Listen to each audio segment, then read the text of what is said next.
প্রথম দফার ভোটের লড়াই শেষ, অথচ কালিয়াগঞ্জ শহরের আনাচে কানাচে রয়েছে রাজনৈতিক দলের পোস্টার, ব্যানার আর দলীয় পতাকা। কিন্তু ভোট মিটতেই এবারে অন্য ছবি কালিয়াগঞ্জে। শহরকে জঞ্জাল মুক্ত করতে এবং দৃষ্টি দূষণ রোধ করতে রাস্তায় নামলেন তৃণমূল কংগ্রেসের কর্মীরা। নির্বাচনী উত্তাপ কমতেই নিজের এলাকায় স্বচ্ছতা বজায় রাখতে গুরুদায়িত্ব কাঁধে তুলে নিয়েছেন তারা। কিছু বিক্ষিপ্ত ঘটনা ছাড়া দক্ষিণ দিনাজপুরে নির্বাচন পর্ব মিটল শান্তিতেই। বিগত দিনে পঞ্চায়েত এবং লোকসভা ভোটের মতন ভোট লুঠের ছবি উধাও এবারের বিধানসভা নির্বাচনে। কেন্দ্রীয় বাহিনী মোতায়েন থাকায় বুথের ধারে কাছে ঘেঁষতে পারেননি দুষ্কৃতীরা। উৎসবের মেজাজে ভোট দিয়েছেন ভোটাররা, যদিও জেলার একাধিক জায়গায় উঠে এসেছে অপ্রীতিকর ঘটনা। মেখলিগঞ্জের ডিসিআরসি কেন্দ্রের সামনে তৃণমূল এবং বিজেপির কর্মী সমর্থকদের মধ্যে সংঘর্ষের জেরে বৃহস্পতিবার রাতে ব্যাপক উত্তেজনা ছড়িয়ে পড়ল।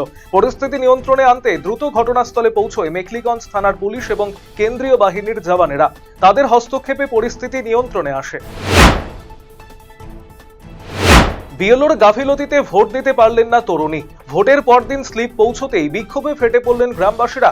ঘটনায় চাঞ্চল্য মালদার চাঁচল থানার শিহিপুর গ্রামে।